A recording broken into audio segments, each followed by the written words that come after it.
عمران احمد خان نیازی صاحب نے فرمایا کہ جنرل باجوہ جو ہے وہ غدار ہے، وہ ٹریٹر ہے۔ ٹریٹر باجوہ، غدار باجوہ کا تو اب بھی ٹرینڈ چلتا ہے۔ وہ میر جعفر اور میر صادق ہے، فیض جو تھے وہ قوم کے اجتماعی ضمیر کے اوپر دھڑل کر کے ایک تھپڑ مارتے تھے۔ وہ یہ بات ثابت کرنے کی کوشش کرتے ہیں کہ فیض حمید بڑا معصوم سی اور عمران خان اس سے کھیلتا رہا ہے۔ جنرل فیض حمید بہت معصوم آدمی ہے یار، عمران احمد خان نیازی نے اس کو استعمال کیا ہے اور اس بری طرح سے کیا ہے۔ وہ مقدمہ باہر نہیں نکلنے دیا جس کے تحت گوگی پھنستی ہے۔ مجھے لگتا ہے گوگی کے وردی والوں کے ساتھ بھی بڑے ٹھیک ٹھاک تعلقات تھے اور ہے، ورنہ گوگی نہیں بچتی سی۔ ٹھیک ہے، گوگی کو محفوظ کر کے انہوں نے محفوظ جگہ کے اوپر پارک کر دیا ہے۔ کبھی کہہ دیتے ہیں وہ مالٹا کے اندر ہے، بس نہیں چلتا کہ اپنی ٹوپی اس کے پاؤں کے نیچے رکھ دے کہ میڈم آپ اس پہ چل کے جائیے۔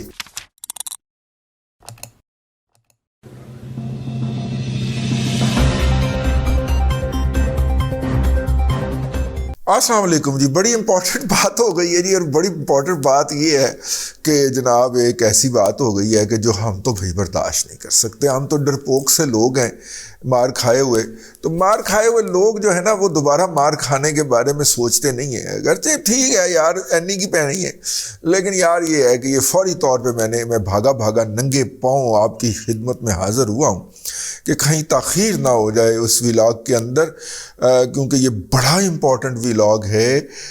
ہوا یہ تھا کہ جناب ایک انٹرویو دیا تھا جناب جنرل لٹائر قمر جاوید باجوہ صاحب نے۔ اب دیکھیے بات یہ ہے، ہم تو بھائی باتوں کو فیس ویلیو پہ لیتے ہیں۔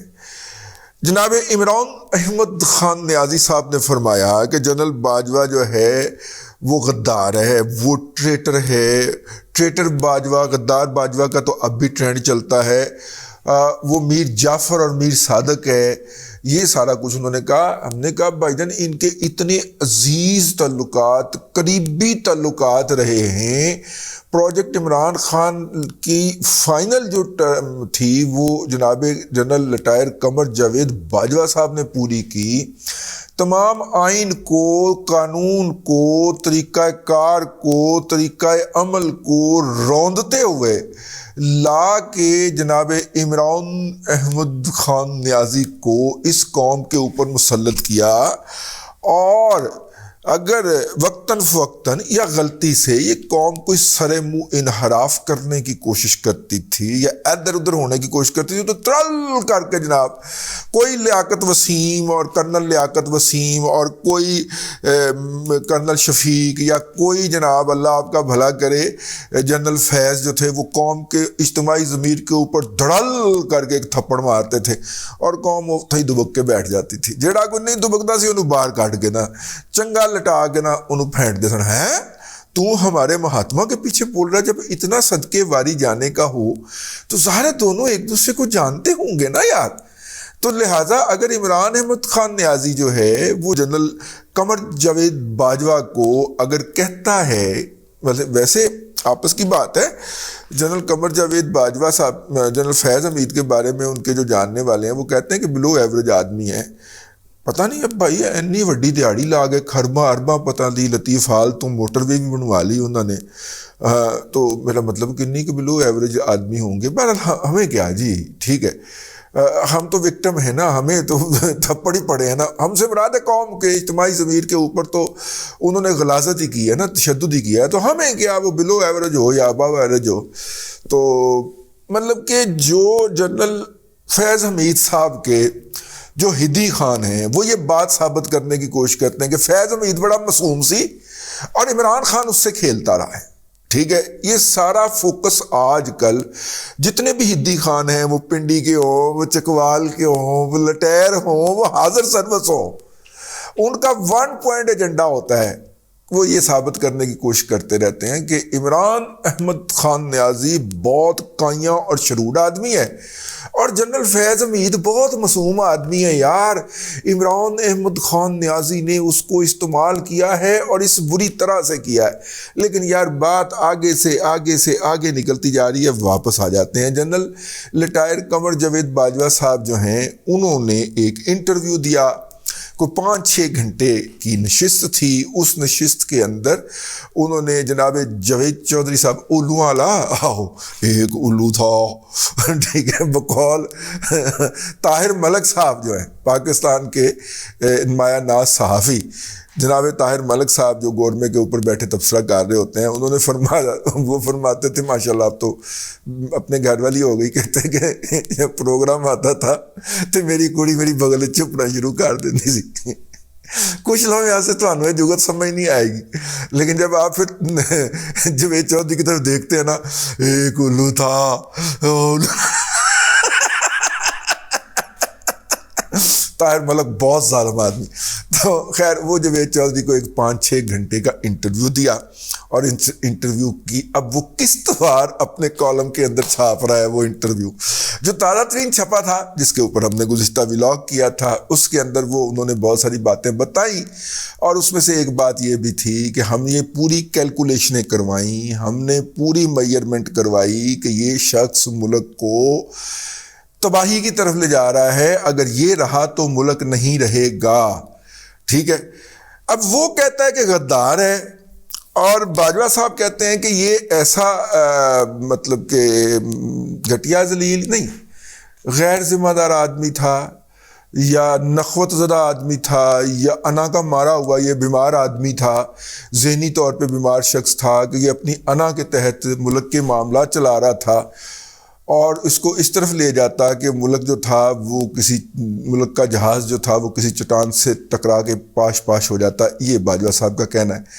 دیکھیے باجوہ صاحب بھی عمران احمد خان نیازی کو جانتے ہیں, اور عمران احمد خان نیازی بھی باجوہ صاحب کو جانتے ہیں, اور بہت اچھی طرح جانتے ہیں. پھر وہ حضرت عمر رضی اللہ تعالیٰ عنہ کی وہ بات ہے نا کہ کسی کے بارے میں انہوں نے کہا کہ جی رائے دینے سے پہلے آپ پوچھا کہ آپ نے ان کے ساتھ سفر کیا ہے یا آپ نے ان کے ساتھ جو ہے کوئی کاروبار کیا, کوئی اس طرح کی حدیث ہے. جی میں معذرت چاہتا ہوں, معافی. لیکن وہ جو اس کے اندر دونوں تینوں چیزیں تھی, ایک دن میں سوچ رہا تھا بیٹھ کے, عمران احمد خان نیازی نے جنرل لٹائر قمر باجوہ کے ساتھ, اور جنرل لٹائر قمر باجوہ نے عمران احمد نیازی کے ساتھ وہ تمام باتیں کر رکھی. تو اس کا مطلب ہے کہ مذہبی ٹچ بھی آ گیا نا, اسلامی ٹچ بھی آ گیا, یعنی کہ اسلامی معیار کے مطابق ہی دونوں ایک دوسرے کے بارے میں رائے دینے کے اوپر قادر ہیں. وہ جنرل باجوہ صاحب عمران خان کے بارے میں جو رائے دیں گے وہ بھی ساز سمجھی جائے گی, وہ بھی سکہ بند رائے سمجھی جائے گی, اور جو رائے عمران احمد خان نیازی جنرل لٹائر قمر جاوید باجوہ کے بارے میں دیں گے وہ بھی سکہ بند سمجھی جائے گی. جہاں تک آپ میرے ساتھ ہیں, لہذا دونوں کو ہم سچ سمجھیں گے. اس نے کہا یہ غدار ہے, یہ یقیناً غدار ہے باجوہ, اور باجوہ نے کہا یہ ملک توڑنے لگا تھا, یہ یقیناً وطن فروش ہے. ٹھیک ہے, کیونکہ دونوں جو ہیں وہ بھائیان ایک دوسرے کو جانتے ہیں, اور تمام پیرامیٹرز کے اوپر ایک دوسرے کے ساتھ ڈیل کر چکے ہوئے ہیں. اب وہ اگر یہ رائے دے رہے ہیں تو ٹھیک ہے. اب اس کے اندر ایک تیسرا فریق بھی تھا, وہ فریق جس نے راولپنڈی سے, میں جی ایچ کیو احتیاطاً نہیں کہا, راولپنڈی سے ایک فون کے بعد اپنے تمام ساتھی ججوں کو فون کیے تھے کانپتے ہاتھوں سے کہ جلدی جلدی سپریم کورٹ پہنچیے, اور سپریم کورٹ پہنچ کے پھر انہوں نے ادھی رات کو عدالت لگا لی تھی. عدالت کی بتیاں بال دی گئی تھیں, شیشے زور زور سے کھولے ہوئے گئے تھے تاکہ پارلیمنٹ کے اندر آواز چلی جائے, اور حکم دیا تھا کہ جناب یہ جو ہے پرزنر وین وہ پارلیمنٹ ہاؤس کے سامنے لا کے کھڑی کر دی جائے. اور عمران احمد خان نیازی دھوپ پہ پاؤں رکھ کے چوں چوں کیے بغیر وہاں سے بھاگ گیا تھا. اب انہوں نے ان کا بولنا باقی ہے. ٹھیک ہے, وہ جو اس رات کے اندر, پھر کون تھے وہ بھائی جن کی تصویروں کو یوتھیے جو ہیں اپنے جلسوں میں ان کے اوپر جوتے مارتے ہیں ایسے ایسے کر کے, وہ جن کی تصویروں کو وہ تھے نا. ٹھیک ہے, اور دیکھیے یہ یوتھیوں کے اندر جو لیول ہے نا یہ والا, مطلب کہ یار اب بغیرتی کہنے کو دل نہیں کرتا یار. ٹھیک ہے نا, وہ بھلے قمر جاوید باجوہ ہو, بھلے کوئی اور ہو, ٹھیک ہے, وہ بڑا کمال کا ہے. ادھر وہ جناب اس کو غدار کہہ رہا تھا, میر جعفر میر صادق کہہ رہا تھا، اور ادھر وہ گوگی کو باہر جہاز میں بٹھا کے پہنچوانے اور اس کے خلاف اینٹی کرپشن میں ہونے والے تمام کیس دبوانے کے لیے سرگرم عمل تھا۔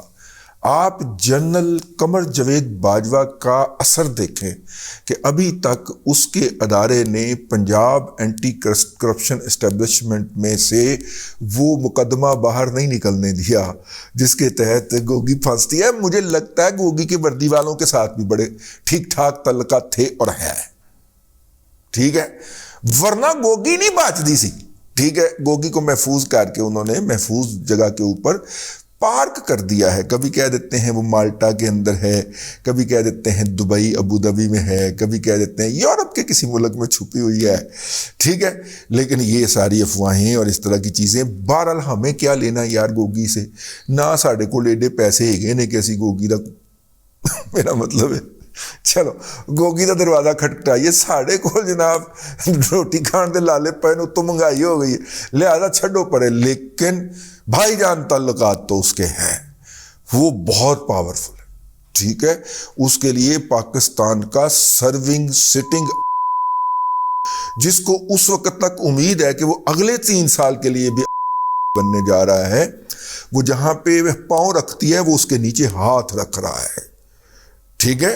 اس کا بس نہیں چلتا کہ اپنی ٹوپی اس کے پاؤں کے نیچے رکھ دے کہ میڈم آپ اس پہ چل کے جائیے۔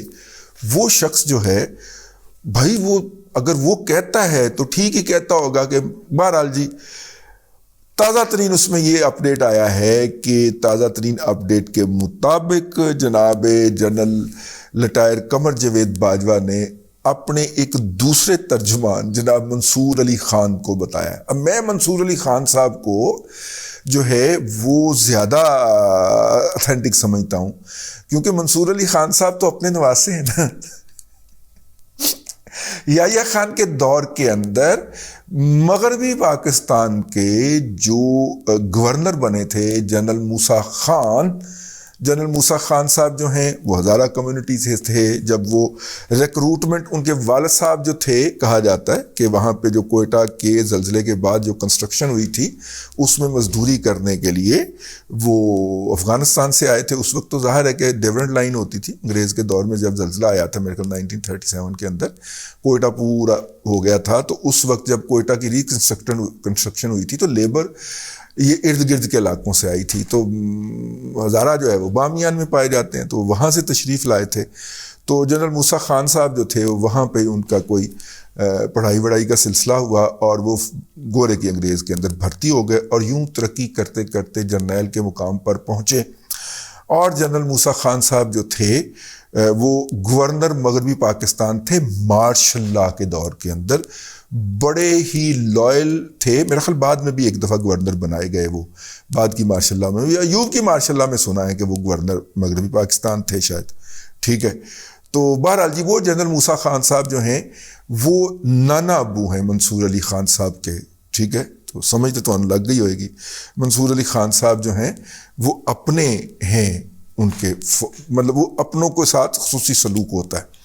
اس کی وہ پرانی ایک الگ سٹوری ہے کہ اپنے کی کیٹیگرائزیشن کیا ہوتی ہے۔ تو منصور علی خان صاحب کو فرمایا ہے، کی فرمایا ہے، تو چلتے میں آیا، ٹھیک ہے۔ منصور علی خان صاحب کو کہا گیا ہے کہ جناب اللہ آپ کا بھلا کرے،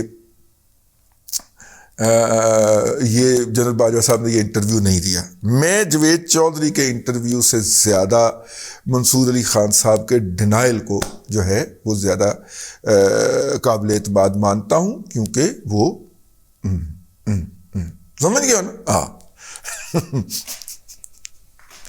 تو وہ بہن اس کی تردید آ گئی ہے، ٹھیک ہے۔ مطلب کہ بریک اپ ہوا ہے، لیکن اتنا بھی نہیں ہوا کہ اب ہم بھی آگے سے گالیاں دینا شروع کر دیں۔ گالیاں دینے کا حق صرف عمران احمد خان نیازی کو ہے، اور یہی تصویروں پہ جوتے مارنے کا حق صرف عمران احمد خان نیازی کو ہے۔ ججز پھر بھی ان کے پاؤں کے نیچے ہاتھ رکھیں گے، ان کی تعریفیں کریں گے، اپنے عہدے کا بیڑا غرق کر کے عدالت میں بیٹھ کے پی ٹی آئی کے حق کے اندر تقریریں فرمائیں گے۔ ظاہر سر جی لگتا ہے یہ ٹھیک ہے. لیکن بہرحال یہ جو باجوائزیشن ہے جو کہ پاکستان کی آرمی کے ساتھ ساتھ پاکستان کی عدلیہ کی بھی ہو چکی ہے، ہم اس کے اوپر بس سرد آہ ہی بھریں گے اور کچھ کیا کہہ سکتے ہیں. بہرحال ڈریں اس وقت سے کہ جس طرح کے انٹرویو جنرل باجوہ کے آنے شروع ہو گئے ہیں، اگر ایسے طرح کے انٹرویو کسی جج نے دیکھتے، ویسے وہ اجاز احمد خان صاحب نے اجاز چودھری صاحب نے دیا تو تھا اگر آپ کو یاد ہو، لیکن نہیں، پروجیکٹ عمران احمد خان نیازی، پروجیکٹ عمران خان کے جو پارٹنرز ان کرائم تھے، اگر وہ انٹرویو دیں اور پریس کانفرنسیں کریں تو کیسا ہو. مجھے لگتا ہے یہ ہونے لگا ہے کسی نہ کسی جگہ سے، کوئی کھوسا، کوئی ثاقب نثار، کوئی اس طرح کا کریکٹر جو ہے وہ، باقی حاضر سروس کی تو ہم نام نہیں لے سکتے، ایسے تھے حاضر سروس میں بھی پریس کانفرنساں کی تھی سر مائی لو، ٹھیک ہے، انہوں نے بھی تو پریس کانفرنساں کی تھی. کی خیال تو ادھر اگر حاضر سروس پریس کانفرنس کر دیں گے تو کیا رجے. مجھے لگتا ہے کہ اندر کوئی کھچڑی پک رہی ہے کہ کوئی ایک دو حاضر سروسوں کی پریس کانفرنس کروائی جائے. عمران احمد خان نیازی کا سارا ٹارگٹ یہ ہے کہ عمر اتاب بدیال کے ہوتے ہوئے سپٹمبر سے پہلے میں نے جو کچھ کٹی کٹا نکالنا ہے نکال لیں. شاید عدلیہ کی طرف سے بھی یہی انٹیمیشن ہے، کیونکہ اس کے بعد آ جانا ہے ایک آئین پسند جج نے، تو پھر وہ کچھ نہیں ہو سکے گا جو اس وقت ہو رہا ہے یا پچھلے کم از کم کچھ عرصے سے ہوتا چلا آ رہا ہے. اس کے اندر ایک بریک آئے گی، اگرچہ اس کے بعد پھر اعجاز الاحسن صاحب ہے اور پھر ایک لمبا گند ہے 1937 تک. لیکن یہ جو 1.5-2 سال ہوں گے، ہو سکتا ہے اس میں کوئی بہتری کی صورت نکل آئے، کوئی آئین کے مطابق بھی فیصلہ ہو جائے، کوئی 4 کیسوں کے فیصلے ہی ہو جائیں، کوئی 4 فائلیں ہی ڈسپوز آف ہو جائیں. لاکھوں کیسز تو ہو چکے ہوئے ہیں. یہاں پہ صرف ایک ہی کام ہے کہ کھڑکی کے باہر نکال کے گردن بیٹھے ہوتے ہیں کہ پی ٹی آئی کی کوئی پٹیشن آئی ہے کہ نہیں آئی، اور جیسے ہی آتی ہے فوراً اتنے لکھاں کیسز جمع ہوئے پہ اودا کوئی گل نہیں. کراش تو پھر کراش ہی ہوتا ہے نا پایا. اب تک کے لیے اتنا ہی. میں یار کو خطرناک گلا نہیں کر گیا، اگر میں خطرناک گل کر گیا ہوں تو معزز عدلیہ سے گزارش ہے کہ سر، وہ دوسرے کو میں نے سلوٹ مارتا رہتا ہوں، معزز عدلیہ کو بھی سلوٹ سر، ٹھیک ہے سر، ایسی کوئی گل نہیں، میں جناب کی دل سے عزت کرتا ہوں، ایتے ہمیں ذرا شغل وغل ہوتا ہے، ٹھیک ہے. اب تک کے لیے اتنا ہی. اگلے ولاگ کے اندر پھر حاضری ہوگی. اللہ تبارک و تعالیٰ آپ کو آسانیاں عطا کرے اور آسانیاں خلق خدا میں تقسیم کرنے کی توفیق عطا کرے.